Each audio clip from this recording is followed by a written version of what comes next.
তুমি আমাকে কাঁদায় দিলা, দর্শক কি কাঁদবে? দর্শকের চাইতে আমি বেশি কেঁদেছি এবং একটা পর্যন্ত বন্ধ করে দিয়েছি, কারণ আমি আর নিতে পারছিলাম না। That was the best sequence of the তোমাদের গল্প, যে মানুষকে এক মানুষের ভিতরে চলে যাওয়া। দর্শকের আসলে তো আবেগের চূড়ান্ত জায়গায় পৌঁছে গেছে, ইমোশনাল হয়ে। প্লিজ অসুস্থ হয়ে যাবেন না, সুস্থ থাকবেন। আমি সুস্থ আছি, আঙ্কেল সুস্থ আছে।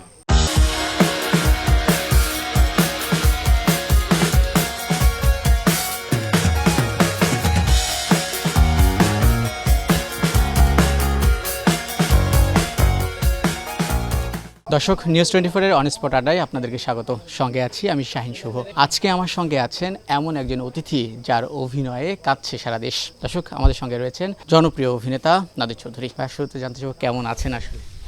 এমনিতে তো ভালোই আছি, কাজ করছি। এখন তো পরিস্থিতি কি বলবো আপনারা জানেনই, গত কয়েকদিন ধরে তো একটা ঝড়ের মধ্যে আছি, মানে একটা মাতমের মধ্যে আছি। এমন ঘটনা ঘটেছে যে 20 বছর 25 বছর একজনের সাথে আমার দেখাও হয়নি, আমি জানিও না সে কোথায়। সেও ফোন দিয়েছে, তুমি আমাকে কাঁদায় দিলা। আমি বললাম, ভাই তোমার সাথে তো আমার কোনো যোগাযোগ নাই, আমি তো নাটক দেখে আমি কাঁদছি, আমার ফ্যামিলির সবাই কাঁদছে। তো কিরকম জানে বলা যায়, এক ধরনের একটা ঘোরের মধ্যেই আছি এখন। এটা আমাদেরই গল্প, প্রত্যেকটা পরিবারেরই গল্প ছিল আসলে। ইমোশনগুলো আসলে সেই জন্য হয়তো বা সবার সাথে রিলেট করতে পেরেছে। বিশেষ করে আপনার শেষ দৃশ্যটা, যদি খাটিয়ার যে দৃশ্যটা আসলো, বা মনিরা মিঠু আপার যে কান্নার যে দৃশ্যটা, আপনাকে হারানোর, সারা বাংলাদেশ কাঁদছে একসঙ্গে, বাংলা ভাষাভাষী মানুষ সারা বিশ্বে যেখানে আছে সবাই কাঁদছে। অভিনয় তো অনেক দিন ধরে আসলে তাদের ভাই, শেষ মুহূর্তে এসে বা এই মুহূর্তে এসে এই ধরনের চরিত্রে যে কাঁদানোর যে এক্সপিরিয়েন্সটা যদি জানতে চাইবো, আপনি নিজেও হয়তো বা কোনো সময় চোখের কোণে জল চলে এসেছে বাবার কথা হয়তো মনে করতে গিয়ে, সব মিলিয়ে যদি একটু জান। হ্যাঁ, প্রথম হচ্ছে যে কখনো না, আমি প্রথম দিন যখন পর্বটা দেখি, প্রথম দেখে হ্যাঁ একটু ইমোশনাল হয়েছে, কিন্তু তখন বুঝে উঠতে পারিনি যে অডিয়েন্সের রিয়াকশন কিরকম। যখন ফোন আসা শুরু হলো, আর তারপরে যখন আমি মেসেজগুলো আমার হোয়াটসঅ্যাপে, আমার মেসেঞ্জারে মেসেজগুলো আসা শুরু করলো, এগুলো তো মেসেজ না, এক একটা ক্রাই, এক একটা। এবং যতবার পড়ছি ততবার আমার চোখ ভিজে যাচ্ছে। দর্শক কি কাঁদবে? আমার মনে হয় যে দর্শকের চাইতে আমি বেশি কেঁদেছি এবং একটা পর্যন্ত বন্ধ করে দিয়েছি, কারণ আমি আর নিতে পারছিলাম না, ওভারলোডেড হয়ে যাচ্ছিলাম। এমনটা হবে, এমনটা আসলে একেবারেই ভাবনার মধ্যে ছিল না। দুইটা বিষয় বলবো। এক নম্বর হচ্ছে মোস্তফা কামাল রাজের সাথে এর আগেও সিঙ্গেল নাটকে কাজ করেছি, তোমাদের গল্প। ওখানে আমার চরিত্রটা খুব বড় ছিল না, কিন্তু ছোট ছোট কয়েকটা মোমেন্ট বলবো। এই মোমেন্ট করতে গিয়ে একই অবস্থা হয়েছিল, আমার চোখ ভিজে গিয়েছিল। তো আমি রাজকে বলেছিলাম, রাজ, দর্শকের মনের ভেতরে ঢোকার জন্য কিন্তু বড় বড় সিকোয়েন্সের দরকার হয় না, ছোট্ট ছোট্ট জায়গা কিন্তু মানুষকে টাচ করে। তোমাদের গল্পে আমি যখন আমার ভাতিজাকে একটা কালো শাল পরিয়ে দিই, আমি আমার দৃষ্টিতে হ্যাঁ অনেক ভালো ভালো সিকোয়েন্স হয়েছে, তবে আমি বলবো যে that was the best sequence of the তোমাদের গল্প, যে মানুষকে এক মানুষের ভিতরে চলে যাওয়া। আমাদের মনিরা মিঠু ওই নাটকেরই একজন শিল্পী, বললো ওটা দেখে আমি যে কত কেঁদেছি, আমার শিল্পীরা। তো মোস্তফা কামাল রাজ আরেকটা কথা আমাকে বলেছিল, সেটা হচ্ছে যে একসময় ভাবতাম যে সংলাপ লিখতে হবে ভালো ভালো নাটকে, এবং অনেকদিন কাজ করে ধীরে ধীরে আমার মধ্যে যে চেঞ্জটা এসেছে, যে সংলাপ না, মোমেন্ট তৈরি করতে হবে, মুহূর্ত তৈরি করতে হবে, এবং ওইটার উপরেই বেস করে তোমাদের গল্প, এবং তারপরেই যে এটা আমাদের গল্প। ওর নির্দেশনায় তো আমি বলবো যে একটা দারুণ একটা বিষয় আছে, সেটা হচ্ছে এক নম্বরে যে পুরোটা তো বলে না, অন্য সিকোয়েন্সগুলি কি হচ্ছে সেটাও বলে না। আমি অভিনেতা হিসেবে দেখেছি এটা একটা ভালো, কারণ আমি যদি সব আগে থেকে জেনেই যাই, তাহলে আমার একটা প্রি সেট একটা ধারণা হয়ে যাবে যে আমি এইভাবে করবো, এইভাবে করবো। তাৎক্ষণিকভাবে পাওয়া, এবং ওর বলার ঢংটাও এত ক্যাজুয়ালি বলেও, যে খুব যে একজন ডিরেক্টর, নাদের ভাই এটা এইভাবে এইভাবে করেন, আচ্ছা করেন, এবং শুট করলাম, পারফরমেন্স করলাম, স্যাটিসফাই হলে যে খুব যে উৎফুল্ল হয়ে যাচ্ছে তা না, আচ্ছা ঠিক আছে, মানে ভালো করলাম না খারাপ করলাম এটা বোঝার। হ্যাঁ, পরে যখন এগুলি অন এয়ার হয় তখন দেখি, এবং ওর যে লেখা দেখবেন যে এত এত সহজ, যে সহজেই নেওয়া যায়, যে অত কষ্ট করে মুখস্থ করতে হয় না এটা। ডেফিনেটলি ভেরি ফ্রেন্ডলি ও ছিল, এবং এটা আমাদের গল্প মানে 49তম পর্বে এসে দর্শকের আসলে কি বলবো, এটা চূড়ান্ত আবেগের চূড়ান্ত জায়গায় পৌঁছে গেছে। এই যে শুরু থেকে যে চরিত্রটা আমি করে এসেছি, এটার একটা তো কনসিস্টেন্সি ছিল, এবং এটা আমি ওই রাজা আমাকে বলে যে বড় ভাই আপনি ভেবে বললেন, এমন কৃতিত্ব তোমার, তুমি আমাকে বলছো যে ভাই এভাবে করেন, আমি করে গেছি, আমি কি করছি এটা তুমি বলতে পারবা ভালো। সো অ্যাজ ডিরেক্টর, একজন নাট্যকার হিসেবে কৃতিত্ব ওকে আমি দিব, অভিনেতা হিসেবে ডেফিনেটলি আমার কন্ট্রিবিউশন তো আছেই। আর দুইটা বিষয় বলবো যেটা সবচেয়ে গুরুত্বপূর্ণ আমার কাছে মনে হয়েছে, যে এই সিরিজের মাধ্যমে এই জেনারেশন, আপনি দেখবেন যে বাচ্চা বাচ্চা ছেলেমেয়েরা কিন্তু এটা দেখছে, শুধু আমাদের দেশে না, দেশের বাইরে। এক ছেলের বাবার সাথে আমার পরিচয় ছিল, আমি ফোনে কথা বলছি, ও ভিডিও কলে দেখেছে আমাকে, দেখার পরে ও এত এক্সাইটেড, বাবা এই আঙ্কেলের কাছে আমাকে নিয়ে যেতে হবে। এবং মানে সে ওই ভদ্রলোক আমাকে রিকোয়েস্ট করছে আমাকে একটু সময় দেন, আমার ছেলে একেবারে এক্সাইটেড হয়ে গেছে। এবং আরও অনেক জায়গায় গেছি, বাংলাদেশে তো অবশ্যই, আমেরিকায় আর অন্যান্য জায়গায়, যে এই জেনারেশনটা এই নাটকটা দেখেছে। তার মানে এই নাটকের বড় অর্জন কিন্তু হচ্ছে আমাদের এই জেনারেশন কিন্তু বাংলা নাটক থেকে সরে গেছিল একেবারেই। আর এই জেনারেশন ওই কোরিয়ান নাটক, ওই জাপানিজ নাটক, কিন্তু আমাদের বা টার্কিশ নাটকগুলি দেখতো, এই পাকিস্তানি সিরিয়ালগুলো অনেক বছর পরে নাটকে এই জেনারেশনটা কানেক্ট হয়েছে। হ্যাঁ, মানে অন্য জেনারেশন তো আছেই, কিন্তু এই জেনারেশনটা এরাই তো আমাদের ভবিষ্যৎ। ওরা ওদের, এবং দেশের বাইরে আমি তো এই জেনারেশনের সাথে কথাগুলো দেখেছি, তারা একটা আইডেন্টিটি ক্রাইসিসে ভোগে, কারণ ওখানে 5টা দেশের ছেলে মেয়েরা আসে, ওরা ওদের গল্প করে, নিজেদের গল্পটা তো নাই। এই প্রথম মনে হলো যে নিজেদের একটা গল্প হয়েছে, যে ও বলতে পারে যে এই আমার প্রোগ্রামটা দেখো তুমি। এটা আমাদেরই গল্প, বলবো যে সমসাময়িক, বলবো কি কয়েক বছরে হুমায়ুন স্যারের পরে হয়তো ফ্যামিলি ড্রামা বলি বা নাড়া দেওয়ার যে বিষয়টা খুব কম, বা হাতে গোনা কম, বা এই সময়ের জন্য যে রাজভাই যে মেকিংগুলো আসলে সময়ের সেরা মেকিংগুলো চলছে আসলে, সেখানে আপনাকে যেভাবে পোট্রে করা হয়েছে, পরিবারের মানুষজন যখন দেখলো আসলে সারা বিশ্বই কাঁদছে, পরিবার থেকে আসলে কি বড় অ্যাপ্রিসিয়েশন পেয়েছেন, বা পরিবারের সদস্যরা দেখার পরে কি বলেছিল?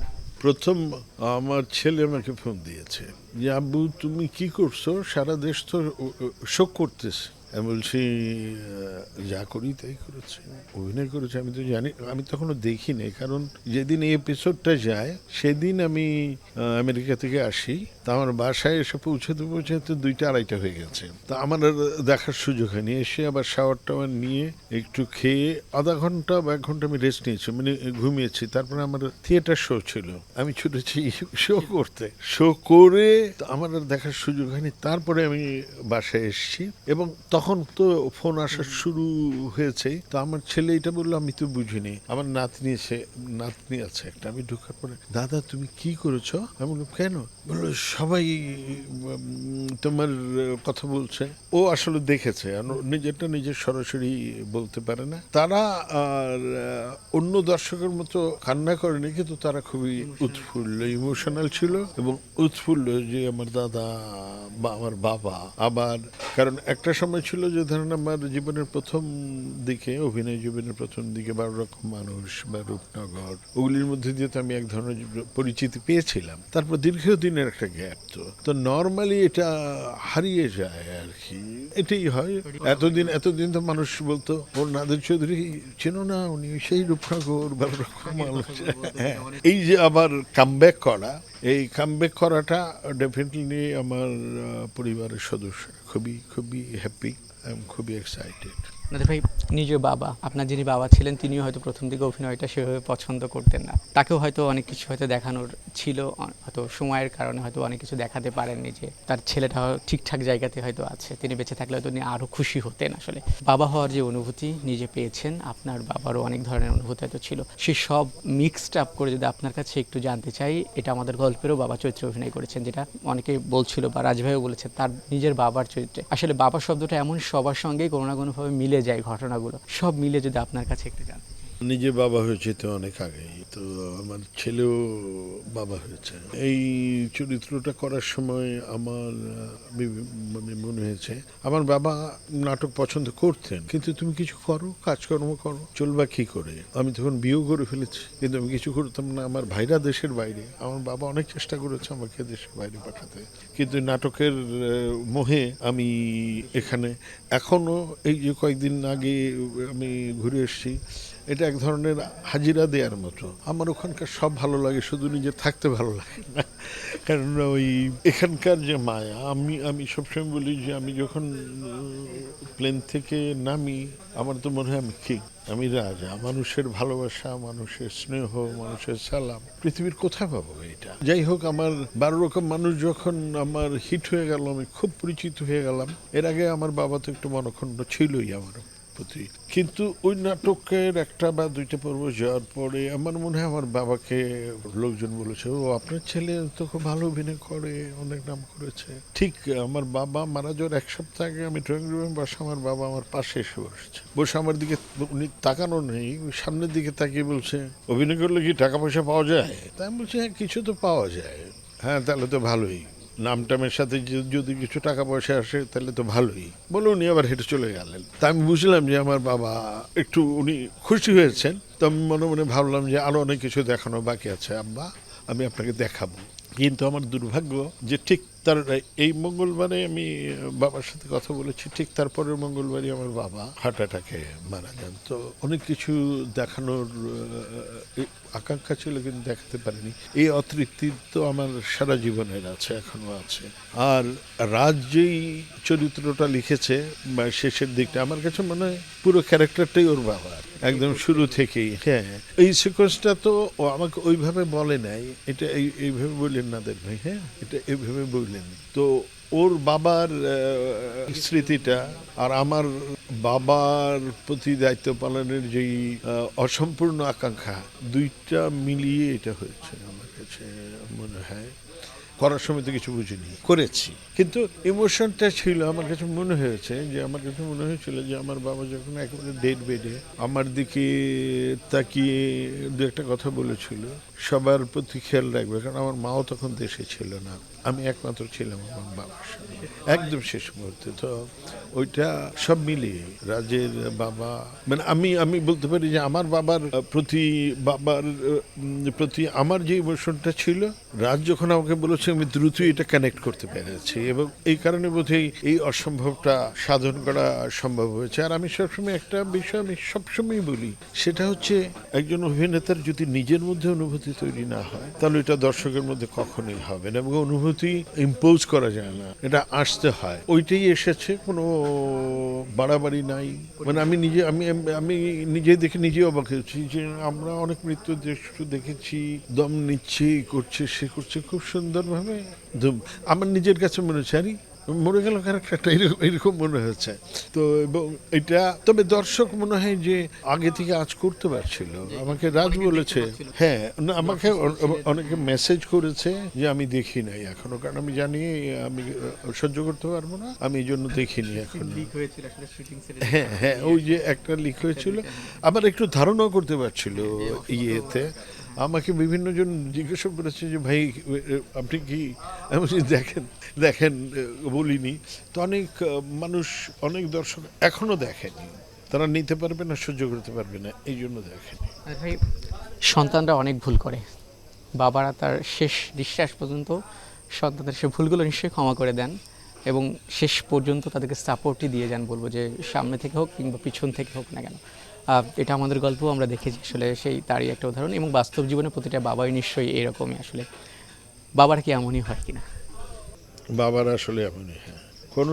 কোনো বাবা সারা পৃথিবীতে কোনো দিন কোনো সন্তানের অমঙ্গল চেয়েছে আমার জানা নেই।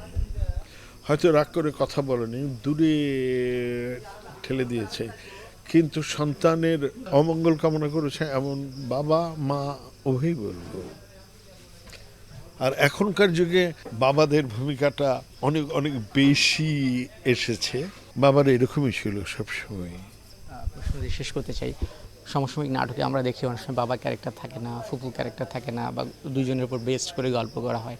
সেখান থেকে এই ধরনের ধারাবাহিকগুলো বলবো বা নাটক, এখন বিশেষ করে রাজভাই নাটকগুলোতে প্রত্যেকটা পরিবারকে আসলে তিনি বা পরিবারের সদস্যদেরকে আলাদা আলাদা আইডেন্টিটি দিয়েছে, কেউ ফুপু, কেউ বাবা, কেউ মামা, মানে প্রত্যেকটা একটা আইডেন্টিটি, তারাও যে পরিবারের গুরুত্বপূর্ণ সদস্য সেই বিষয়টা আরেকবার উপলব্ধি করিয়েছে। আসলে একটু যদি আপনার কাছে সব মিলে। আমি একটা কথা বলবো যে সেটা হচ্ছে কি, যে একজন দুজনকে দিয়ে তো একটা নাটক হয় না, তো একটা নাটকে এটা এক ধরনের অসম্পূর্ণতা থাকে। আপনি 5টা ক্যারেক্টার নিয়ে নাটক করেন, কিন্তু 5টা ক্যারেক্টারের তার স্ব অবস্থান থেকে তা পূর্ণতা দিতে হবে। এখন বাবা মানে একটা রাখতে হবে। দু একটা কাজ করতে আমি গিয়ে আমি জিজ্ঞেস করেছি কি ক্যারেক্টার কি? বাবা। হ্যাঁ, বাবা তো বুঝলাম, বাবা কি করে? বাবা কি ব্যবসায়ী, চাকরিজীবী, স্কুল শিক্ষক? উনি কি রাগী মানুষ? তার একটা ভূমিকা থাকবে না? আর বাবা এতে এইগুলি কারণেই দর্শকপ্রিয়তা হারিয়েছে আমাদের নাটক। তো যারা নাটক লিখছেন, এটা হয়তো অনেকটা তারাও বাধ্য হয়ে লেখেন স্পন্সরের চাপে বা ইয়ের চাপে। রাজ এটা আঙুল দিয়ে দেখিয়েছে যে না, যদি তুমি ভালো করে একটা গল্প লিখো এবং সবগুলো চরিত্রটা পূর্ণতা দিয়ে লিখো, দর্শক নেবে, এবং দর্শক যদি নেয় তাহলে তো তোমার স্পন্সরেরও সমস্যা হওয়ার কথা না। সো তোমাকে একটু ঝুঁকি নিতে হবে। আমি একটা কথা বলবো যে অনেকেই, আমি শেষ মিট দ্য প্রেসে আমি ছিলাম না, এতে এক ধরনের একটা কনফিউশন তৈরি হয়েছে যে উনি কি আসলেই অসুস্থ হয়ে গেছেন, এবং কেউ কেউ হয়তো মনে করছেন আমি সত্যি সত্যি মারা গেছি কিনা, এরকম মেসেজও কিন্তু আমার এখানে আছে। তো আমি সবাইকে বলবো, প্রথমত আপনাদের প্রতি আমার কৃতজ্ঞতা এবং শ্রদ্ধা এবং ভালোবাসা, যে আপনাদের ভালোবাসায় আমি অভিভূত, আপ্লুত তো অবশ্যই, কৃতজ্ঞতা প্রকাশ করছি, কিন্তু সেই সাথে বলছি যে আপনারা সুস্থ থাকবেন। এটা নাটক, এবং আমি একটা নাটকের চরিত্রে অভিনয় করেছি, সেই চরিত্রটার মৃত্যু ঘটেছে, আমার নয়। আমি আপনাদের মাঝেই আছি, আরো নতুন নতুন কাজের মধ্যে দিয়ে আপনাদের আরো কাছে যাওয়ার চেষ্টা করব। আর কেউ ইমোশনাল হয়ে প্লিজ অসুস্থ হয়ে যাবেন না, সুস্থ থাকবেন এবং নিজেকে নিয়ন্ত্রণ করবেন। আর এই সোনামণিরা যারা এই জেনারেশনে নাটক দেখছো, তাদেরকে বলবো তোমরা অনেক এক্সাইটেড হয়ে গেছো। আমি সুস্থ আছি, আঙ্কেল সুস্থ আছে, আঙ্কেলকে নিয়ে উদ্বিগ্ন হওয়ার কিছু নেই। আঙ্কেল একদম সুস্থ আছে, আঙ্কেল কাজ করছে, নতুন নতুন কাজ দেখতে পাবে। তোমরা নিজেদের খেয়াল রাখবে, মনোযোগ দিয়ে লেখাপড়া করবে, আর মা বাবার প্রতিও খেয়াল রাখবে।